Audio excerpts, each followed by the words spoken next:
Students, I am Rushali ma'am from VM academy. तो जो हम देख रहे हैं सेकंड हमारा बायोलॉजी का second chapter reproduction in lower and higher animals, उसका आज है लेक्चर नंबर 8। आई होप आप लोगों ने पहले 7 लेक्चर देखे।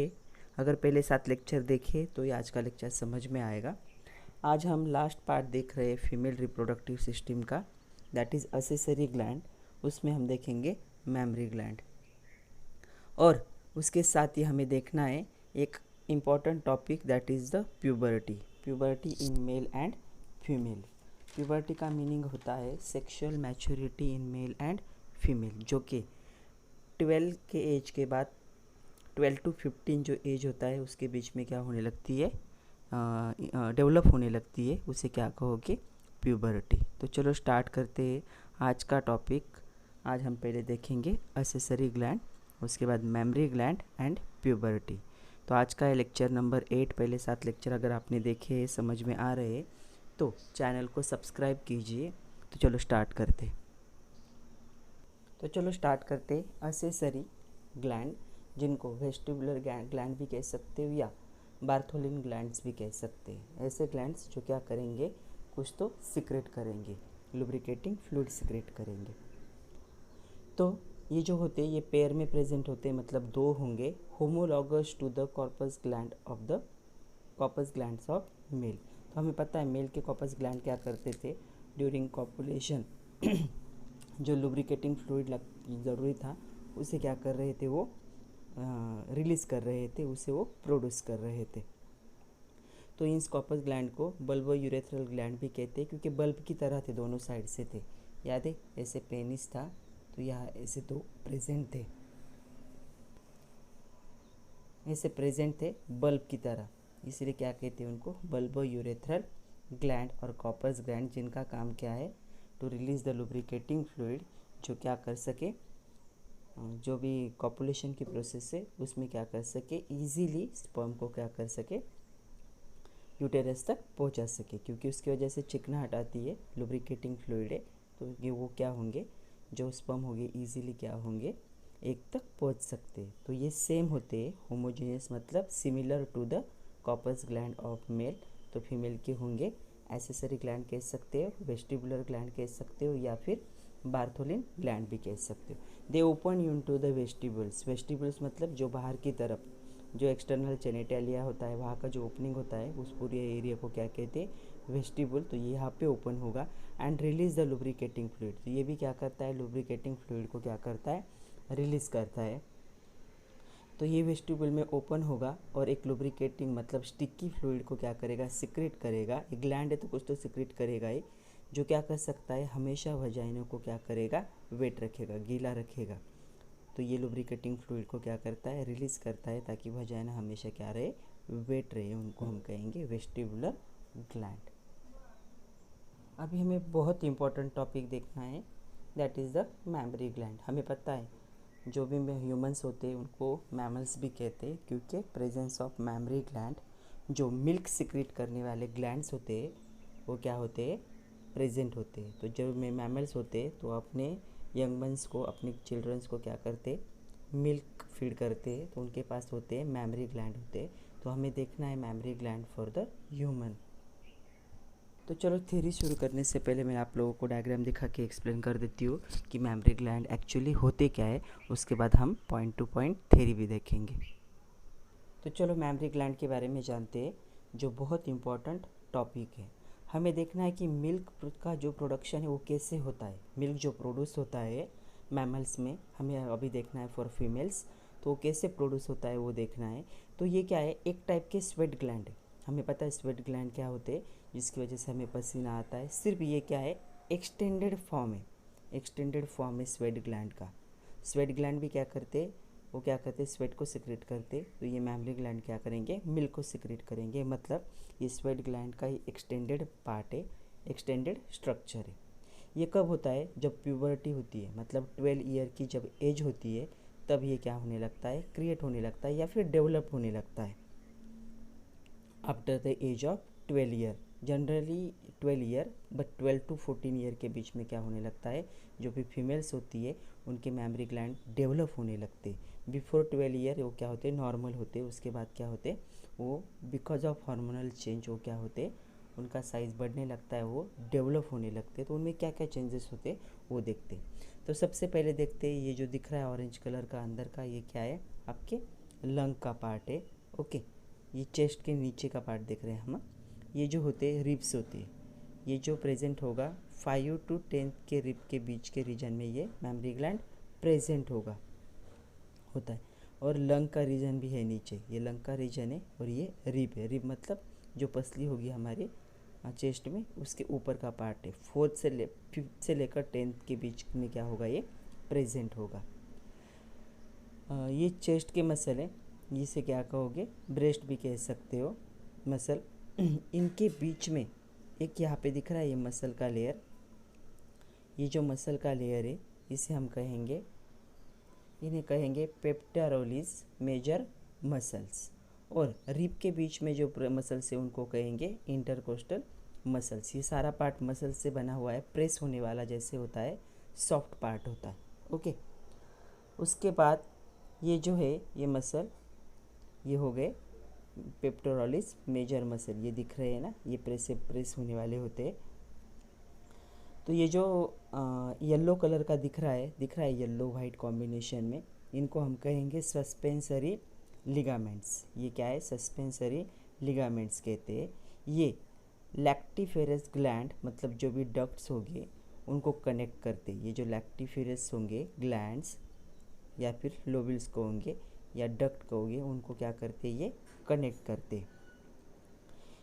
ये जो ग्लैंड है या फिर लोबिल्स है, इनमें मिल्क का सिक्रेशन होता है। ये जो ऑरेंज कलर के थोड़े से डार्क ब्राउन कलर का जो पार्ट दिख रहा है, ये जो ग्लैंड है, इनको ग्लैंड लोबिल्स को होंगे। इनमें क्या होता है, एक्चुअल मिल्क का सिक्रेशन होता है। इन्हें लैक्टिफेरस डक्ट का मतलब होता है पाइप कनेक्ट होते हैं। ये जो लैक्टिफेरस डक्ट थे, छोटे छोटे एकदम बारीक क्या होंगे, पाइप कनेक्ट होंगे, उनको क्या कहोगे, डक्ट, जिसमें से मिल्क क्या होता है, ट्रांसफ़र होता है। और ये जो आगे का पार्ट, इसे नेपल कहते, वहाँ से क्या होगा, वो बाहर निकल कर आएगा। मतलब यहाँ से क्या कर सकते हैं, मिल्क को फीड किया जाता है। तो मिल्क को कौन सिक्रेट करता है, ग्लैंड लोबिल्स क्या करते हैं, सिक्रेट करते हैं। और लैक्टिफेरस ट्यूब्यूल के थ्रू, मतलब छोटे छोटे ट्यूब्स होंगे, उनके थ्रू उसे क्या किया जाता है, फीड किया जाता है। यहाँ पे बार बार एक वर्ड आ रहा है लैक्टिफेरस और लैक्टोज। तो लैक्टोज का मीनिंग क्या होता है, उसका मीनिंग होता है मिल्क। जो लैक्टोज प्रेजेंट होता है मिल्क के, उसकी वजह से लैक्टोज कहोगे। फिर ये लैक्टिफेरस साइनस है। ये जो है ये मिल्क को ट्रांसफ़र करने में हेल्प करते through the lactiferous duct.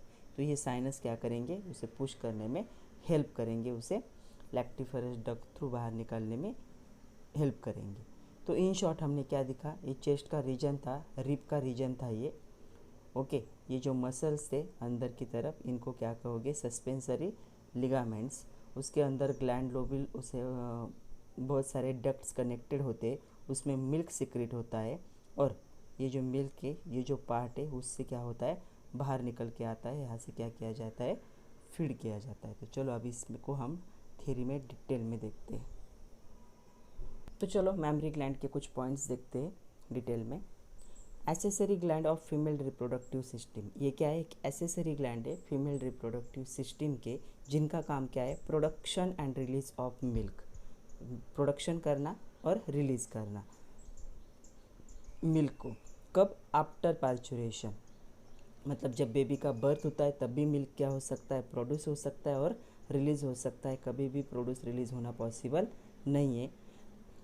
Second point, development of it occurs at the puberty. जो एज होगी 12 to 14 के बीच की एज होती है फीमेल की, तब क्या होते हैं, इनका इनलार्जमेंट होता है या फिर डेवलपमेंट होता है। किसका, मैमरी ग्लैंड का, विथ हेल्प ऑफ हार्मोन्स। तो दो हार्मोन्स यहाँ पे यूज़ होंगे। पहला हार्मोन होगा एस्ट्रोजन और दूसरा होगा प्रोजेस्टेरॉन। तो ये जो हार्मोन है, ये क्या करते हैं, मैमरी ग्लैंड के डेवलपमेंट में या एनलार्जमेंट में क्या करते, हेल्प करते। अगर ये हार्मोन रिलीज़ नहीं हुए तो जो ब्रेस्ट की साइज़ होती है वो प्रॉपर नहीं बन सकती है। तो ये हार्मोन ज़रूरी है to for the proper development of the mammary gland or a proper development of breast size. Next point, lactotropic hormones जिनको शॉर्ट में LTH भी कह सकते हैं और प्रोलैक्टिन ये भी हार्मोन है, help in development of lactiferous tubule during the pregnancy. जब प्रेगनेंसी होती है तब भी क्या होते हैं, ये लैक्टिफेरस ट्यूब्यूल्स क्या होने लगते हैं, डेवलप होने लगते हैं। उनको डेवलप करने में कौन हेल्प करता है, थ्रू द लैक्टोट्रॉपिक हॉर्मोन्स और द प्रोलैक्टिन हॉर्मोन्स। ये जो ट्यूब्यूल्स है lactiferous tubules, they are very important for secretion of the milk. ये अगर नहीं प्रेजेंट हुए तो मिल्क का सिक्रेशन पॉसिबल नहीं है, फिर चाहे ब्रेस्ट की साइज़ कितनी भी बड़ी क्यों ना हो। तो ये प्रेगनेंसी के पीरियड में ही क्या होता है, डेवलप होते हैं। उनको डेवलप कौन करता है, लैक्टोट्रॉपिक हार्मोन, और इनको प्रोलैक्टिन भी कह सकते हो। ये क्या करते हैं, लैक्टिफेरस ट्यूब्यूल को डेवलप करते हैं ड्यूरिंग प्रेगनेंसी, ताकि आफ्टर पार्चुरेशन मतलब बेबी के बर्थ के बाद क्या हो सके, ये ट्यूब्यूल क्या कर सके, मिल्क को सिक्रेट कर सके। तो ये बहुत इंपॉर्टेंट है फॉर सिक्रेशन ऑफ मिल्क, उनको डेवलप करते ये हार्मोन। तो आपको ये MCQ पॉइंट है, आपको याद रखना है, लैक्टिफेरस ट्यूब्यूल को कौन डेवलप करता है, लैक्टोट्रॉपिक हार्मोन। ओके, ये जो मैमरी ग्लैंड होते पेयर में प्रेजेंट होते, दो प्रेजेंट होते आगे की तरफ से चेस्ट के रीजन में, राउंडेड स्ट्रक्चर होते, गोल स्ट्रक्चर हो गए, present in pectoral region. Pectoral region मतलब रिब की जो ऊपर का रीजन होगा, जनरली 2nd to 6th का जो रिब का रीजन होगा उतने पार्ट में क्या होते हैं, ये डेवलप होते हैं। This are modified sweat gland, ये भी क्या एक स्वेट ग्लैंड का ही टाइप है, सिर्फ क्या हो गया है, मॉडिफाई हो गया है, डेवलप हो गया, तो it is the modified type of the sweat gland. Next point, जो मैमरी ग्लैंड होते हैं वो पेयर में प्रेजेंट होते, दो होते, तो ये क्या होगा, हर ग्लैंड जो होगा मैमरी ग्लैंड, ये कनेक्टिव टिश्यू से बना हुआ होगा और उसमें बहुत सारे न्यूमरस मतलब नंबर ऑफ क्या होंगे, लैक्टिफेरस डक्ट्स होंगे, बहुत सारे छोटे छोटे पाइप्स होंगे जो क्या कर सकेंगे, मिल्क को बाहर फीडिंग के लिए सिक्रेट कर सकेंगे या ट्रांसफ़र कर सकेंगे, उनको क्या करोगे, लैक्टिफेरस डक्ट्स। तो ये बहुत सारे होते हैं और ये बनते कनेक्टिव टिश्यू से। नेक्स्ट, जो ग्लैंडुलर टिश्यू है मतलब ग्लैंड से बने हुए टिश्यू है, हर ब्रेस्ट में क्या होंगे, उसमें 15 to 20 इरेगुलर शेप वाले क्या होंगे, मैमरी ग्लैंड। सारे ग्लैंड का शेप सेम होना पॉसिबल नहीं है, उनमें क्या होगा, इरेगुलर शेप होगा। कितने हो सकते, 15 से लेकर 20 तक हो सकते ईच ब्रेस्ट में, जो क्या करेंगे, मैमरी ग्लैंड मिल्क को सिक्रेट करेंगे। इन ग्लैंड को लोब्स भी कह सकते हो।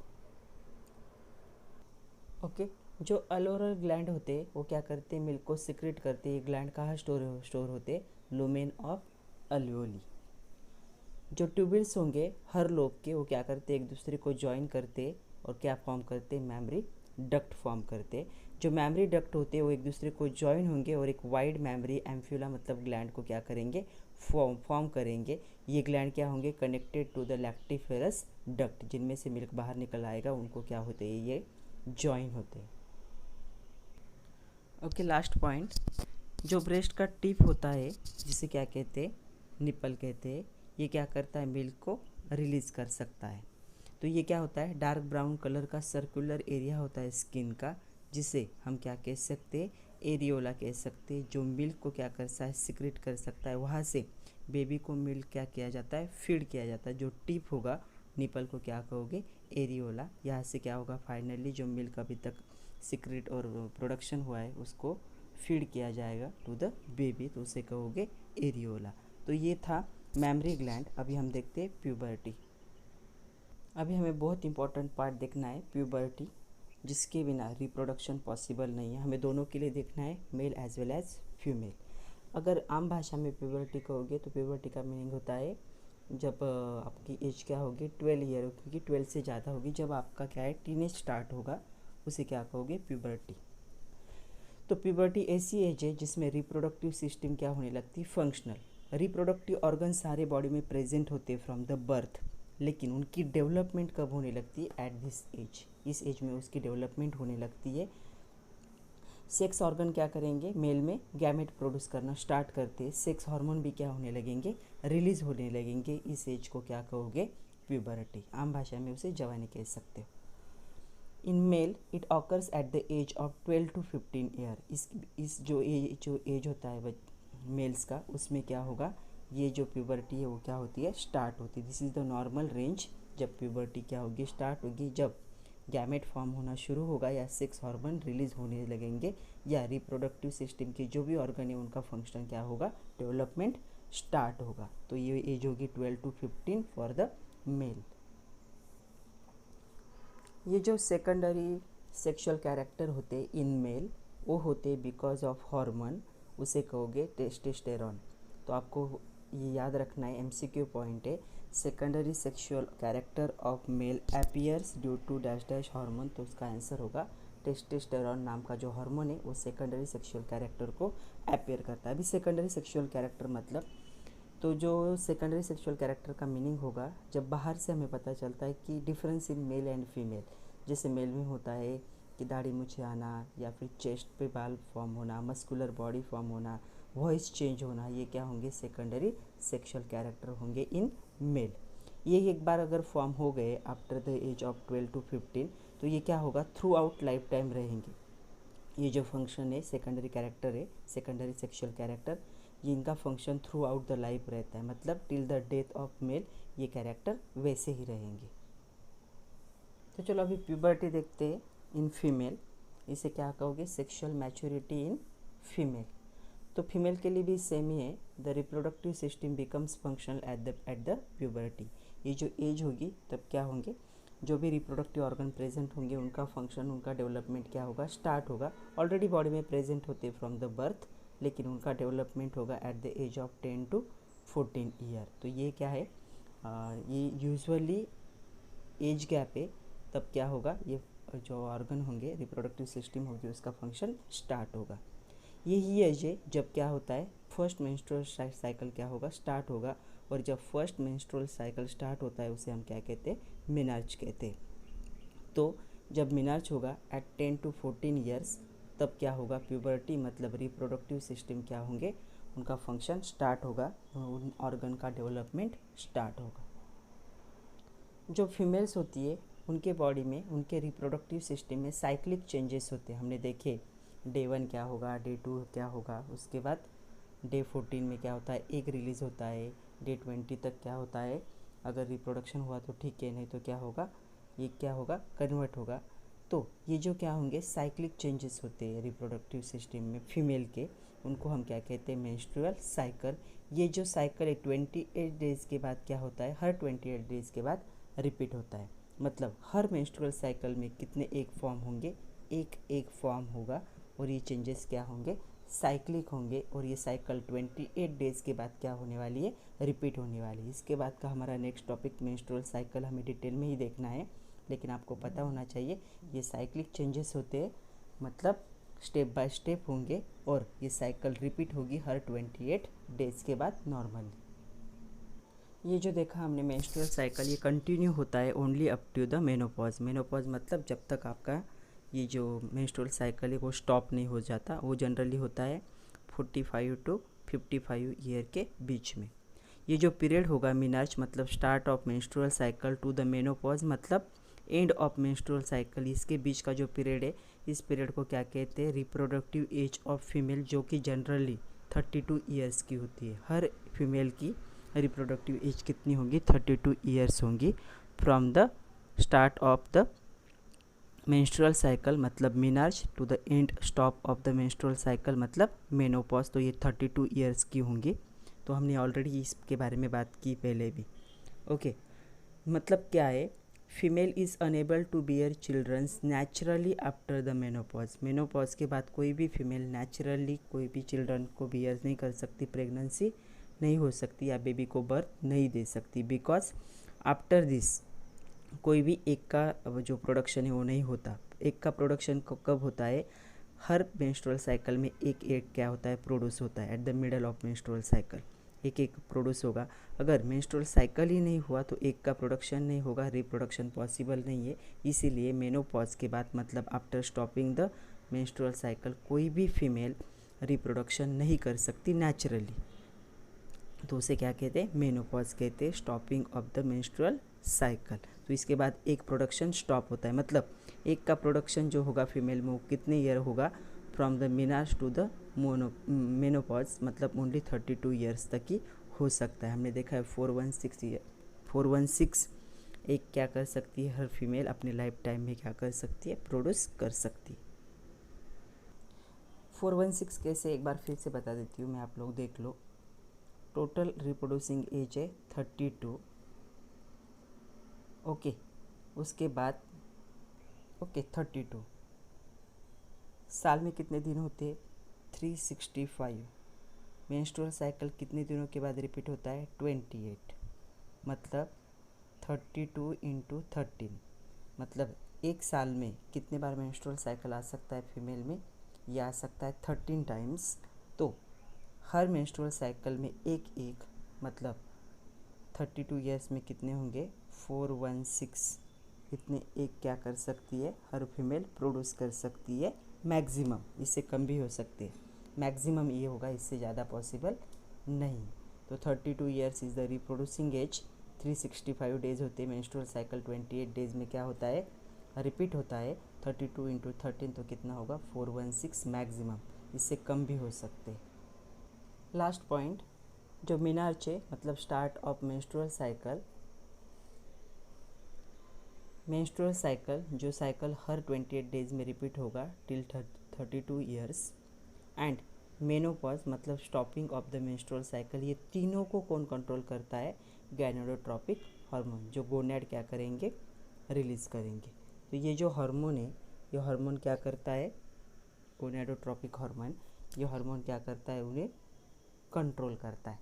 तो आपको ये पता होना चाहिए, MCQ पॉइंट है, menarche menstrual cycle and menopause control by gonadotropic hormone, जिसे गोनेड क्या करते, रिलीज करते। ओके, तो अभी आप लोगों को मैं एक और बात बता दूं, जो ब्रेस्ट कैंसर है उसके भी बहुत ज़्यादा केसेस बढ़ रहे हैं, तो उसके बारे में थोड़ी सी बात करते हैं जो हमारे सिलेबस में नहीं है। इसके सिम्टम्स क्या होंगे, इसके सिम्टम्स होंगे कि जो लंप होंगे इन ब्रेस्ट वो क्या होंगे, बढ़ने लगेंगे। लंप क्या होते हैं, पेनलेस होते हैं, उनमें पेन नहीं होता लेकिन स्वेलिंग होता है ब्रेस्ट में।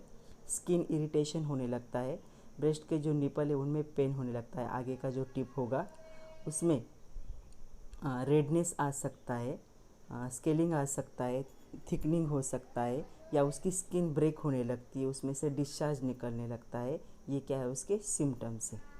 डिटेक्शन कैसे होगा, इसको एक्सरे से डिटेक्ट करते, अल्ट्रासाउंड से डिटेक्ट करते, MRI से डिटेक्ट कर सकते हैं, या ब्लड टेस्ट भी क्या होता है, ब्रेस्ट कैंसर डिटेक्ट होता है। ट्रीटमेंट क्या है, रेडिएशन थेरेपी जैसे केमोथेरेपी दे सकते हो, या मैमोप्लास्टी भी कहते हैं, जिससे ब्रेस्ट का जितना इन्फेक्टेड पार्ट है उसे क्या करते, निकाल देते। तो ये था ब्रेस्ट कैंसर के बारे में। अभी तक हमने देखा प्यूबर्टी। कल के लेक्चर में हम बहुत इंपॉर्टेंट पार्ट देखने वाले हैं, जो कि है मेंस्ट्रुअल साइकिल। ये थोड़ा बड़ा पार्ट है, without menstrual cycle reproduction possible नहीं है, क्योंकि मेंस्ट्रुअल साइकिल में ही एक का क्या होता है, जनरेशन। तो उसकी 4 स्टेजेस है, तो कल हम डिटेल में देखेंगे मेंस्ट्रुअल साइकिल। तब तक पढ़ते रहिए, खुद का ख्याल रखिए, ज़्यादा से ज़्यादा टाइम यूटिलाइज़ करिए पढ़ाई पे। Thank you very much students.